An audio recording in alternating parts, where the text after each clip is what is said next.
Hello, everybody, and welcome to Fan Dummies. I'm Greg. And I'm Erin. Is The Nevers on HBO Max science fiction or fantasy? We're going to figure it out. Now, The Nevers is confusing all of the critics.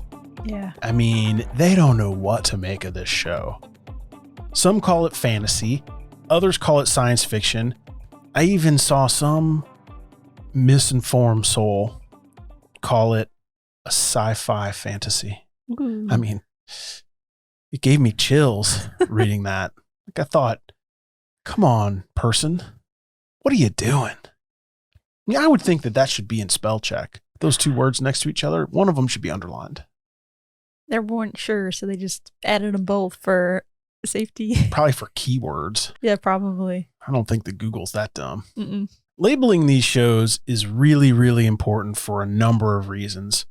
The most important reason is that it informs prospective watchers what to expect from the show. We're going to dig in a little bit and kind of figure out what genre the Nevers fit into best. Yeah.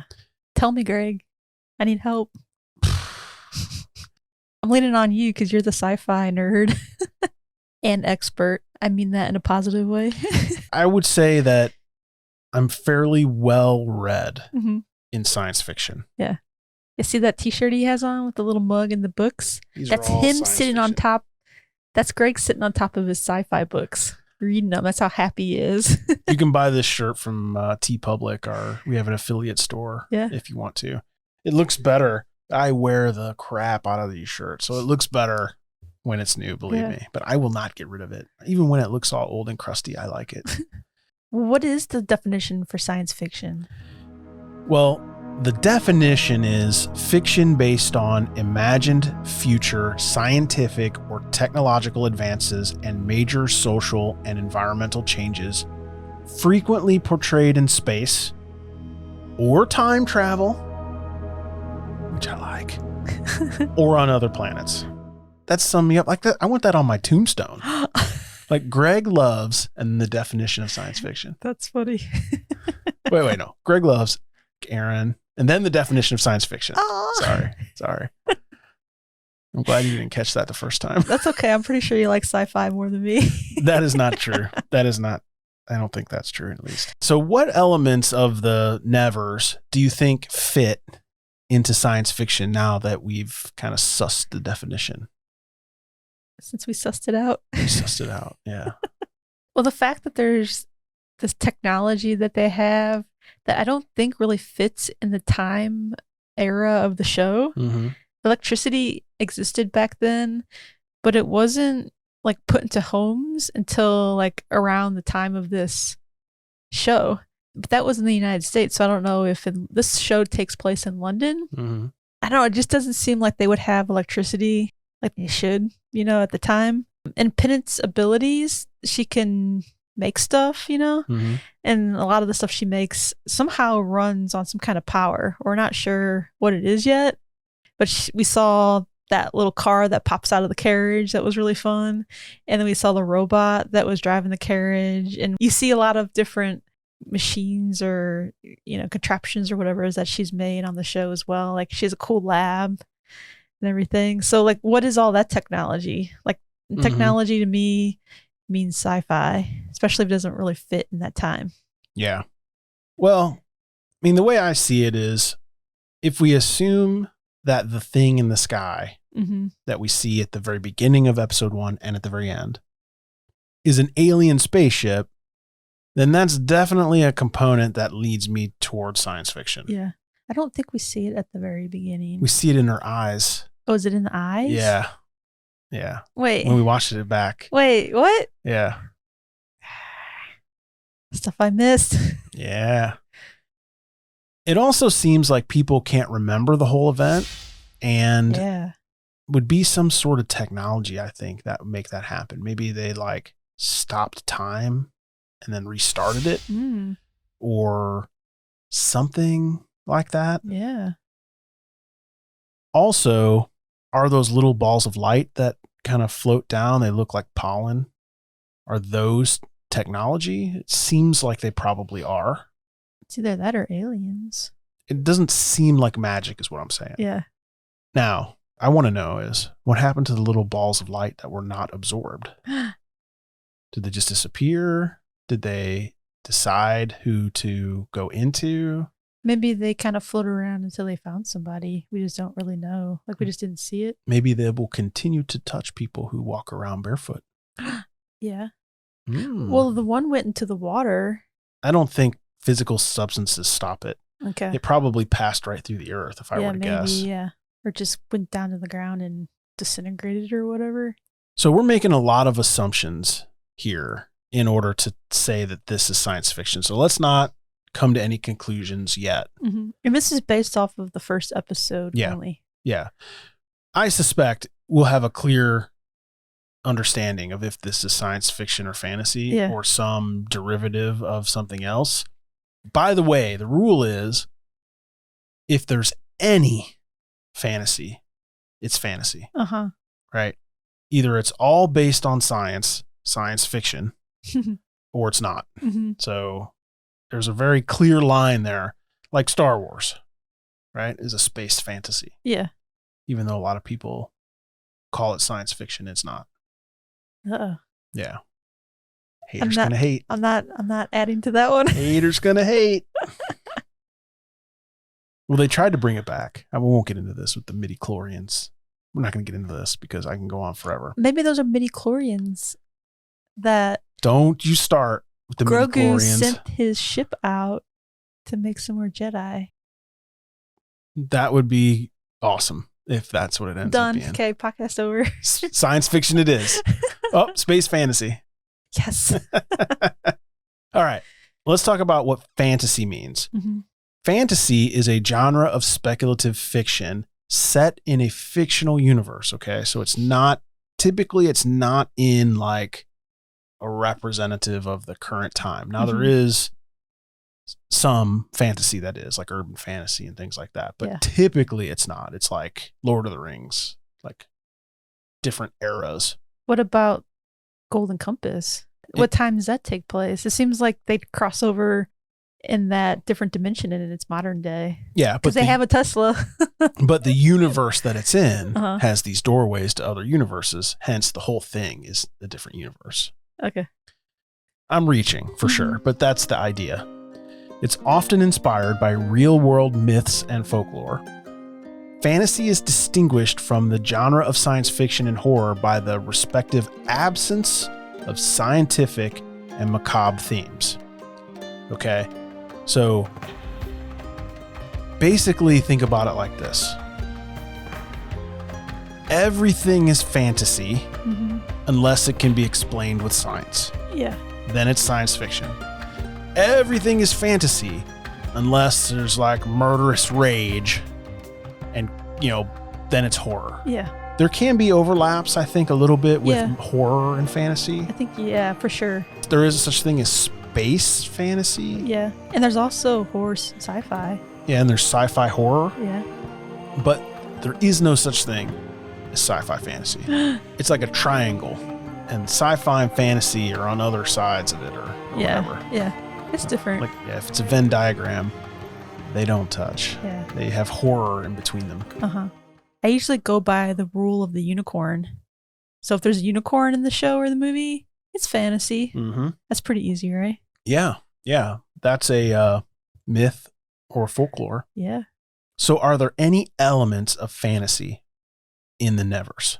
Some of the turns seem like they're fantasy. When we have the doctor, he can heal. That seems fantasy. Yeah, and like a little light comes out of his fingers. That's super magic-y. Yeah. And there's also the girl at the orphanage, and she's really tall. That seems fantasy-like. And there's also Amalia, and she can see into the future. It seems like, I don't know if we know that exactly, what exactly is going on with her, but that's what her turn seems like so far. Well, I will say this. When she was in the opera, she saw that crazy lady person climb up her balcony. Yeah. It didn't happen. That's true. So what I think she does is actually compute the variables because that would make her a big time fighter too. Like she would be able to like figure out where people are going to punch and kick, and she would be really tough. Doesn't that exist in something where like the person's like a really good fighter and it's like they can calculate it in their brain really fast? I know that's something. For sure. I mean, it happens in Invincible with Robot. Like he does that. Yeah, I guess him, but there's somebody else. I can't think of who it is off the top of my head, but yeah. The Thinker in Flash. For sure. It's a trope that's widely used for sure. Or maybe it's just the Flash in general. We saw the episode where he's just like really smart and he knows like what him and other people are going to do before it happens. That's what you're thinking of, I bet. Yeah. No, I don't know. There's something else I'm thinking too. Yeah. Someone that can calculate stuff before they do it and they talk about it as they do it. Yeah. So for me, their powers don't seem rooted in science to me. Yeah. Yeah. I mean, maybe they can make a turn here and show us that it's an evolution of humanity or something. Yeah, the one that seems more science-based is the penance. Yeah. And if Amalia is actually calculating variables and outcomes and she's just like super smart, then that could be, maybe it's an evolution of the human body. But when you're making fire come out of your hands and, healing light, it could be like your aura, maybe. Yeah. They're going to have to do some work to make this science fiction, I think. Yeah.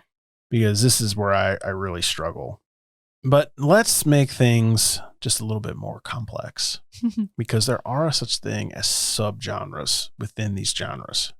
One of them is steampunk. Yeah. Steampunk is a style of design and fashion that combines historical elements with anachronistic technological features inspired by science fiction. Steampunk is a subgenre of science fiction and is typically in a historical setting, but the technology is driven by steam. In most cases. Again, it's not a rule. It's just in most cases. Yeah, yeah. Are there elements in this that are steampunky? It seems like it, but they're not ran on steam. No, it's like electrical steampunk. Yeah. But it has that like look where everything's like bronze and shiny and really elegant looking, the technology. Yeah. That's why it doesn't like mesh together. Yeah. It's out of place. It's anachronistic. Yeah. I think this might be steampunk. If they can convince me that aliens have somehow used technology to do this, then this is clearly steampunk. Yeah. But I don't know. Okay. Let's just render a final verdict based on episode 1, right? We can change our minds. Can we though? Yeah, why not? Okay. I might change my mind based on the people in the comments. They can convince me. Okay. The thing is there's no real rules. I mean, you can write a book about aliens and elves and unicorns if you want.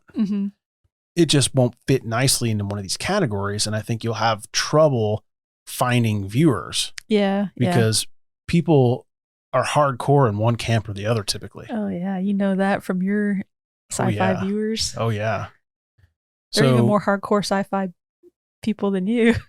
Right. I like fantasy, but I don't love it, and I would avoid it for other options unless I heard really good things like Shadow and Bone, for instance. Like people just told me about it, and it was really great.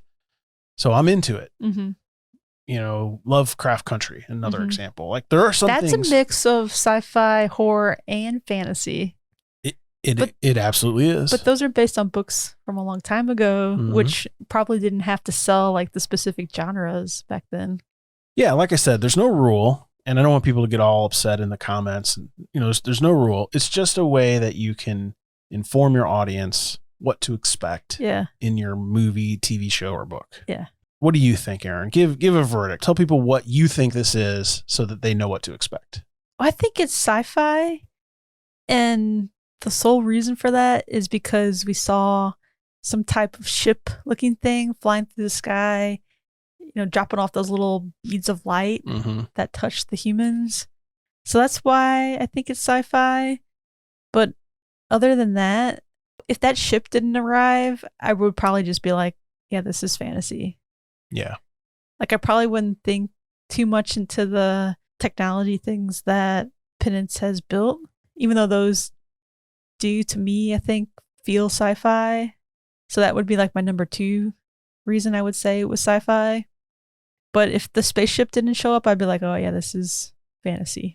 Yeah, but you would have been totally comfortable with Penance pulling out a wand and like tapping it on her technology and it comes to life. Yeah. Like you'd have been like, oh, okay. Yeah, I probably would just, I mean, I would be like, that's kind of weird and different and cool. But, and then a part of me goes, I think that spaceship isn't really a spaceship. I think they're messing with us.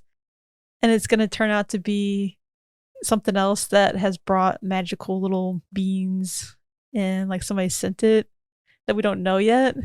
I don't know. It's like either they're giving it to us right away and it is true, or there's going to be a twist and, you know, we don't know yet. But I'm excited to see what it is. Me too. Me too. So like I said before, I'm going with steampunk, which is science fiction. So I agree with you that they're going to turn it around and it's going to be science fiction. And I'll give them some leeway, right? I mean, they don't have to explain everything, but it has to be close enough for me to say, yes, this is science fiction. I just hope that the ship in the sky isn't some representation of Gaia and the lights are magic spores granting people their wishes or something stupid. Oh no. I mean, you know how many of these books and things I read where like Gaia is involved, the spirit of the earth. Like it's too much. Yeah. But it just seems like if it was from Earth, that it would be more like from a tree blowing in the wind, or like there'd be like grasses blowing and then like these little orb things would be floating around. It seems like it'd be more natural, and that thing that was dropping off those little orbs or whatever. Yeah, it seemed highly technological. Yeah. Yeah. So I'm betting that the aliens are moving humans to the next phase of their evolution or experimenting on them. That's what I'm going with. That's my story. I'm sticking to it. Yeah. Yeah. Every once in a while, I'm like, maybe it's aliens that have came and they're like kind of terraforming the earth, or they're trying to like see how they can terraform humans. And it's not really the human anymore. It's just like the little alien kind of possesses the human, and then people don't realize that that person is an alien now. That's one of my speculations. There was a show we watched.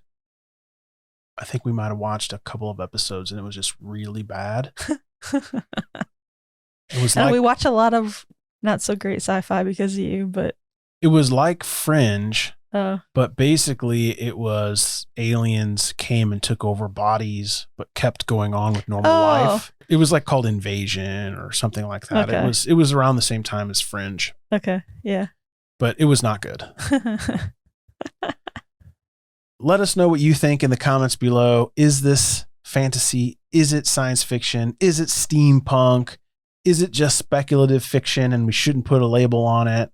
We want to know what you think down in the comments below, or if you can convince us if you're right, then give us your pitch. We'd love to hear it. Yeah. Thank you so much for watching Fan Dummies. We talk about science fiction and superhero, TV and movies every single week. Give us a thumbs up, hit that subscribe button, and hit that bell so you don't miss anything. We're at Fan Dummies on all social media. Look in the description below. We have merch. You can subscribe to our Patreon, all that good stuff. Thanks a lot. Bye-bye. Bye. If you like the Nevers and you like this video, we have some other Nevers content right up here. Feel free to check it out. Thanks.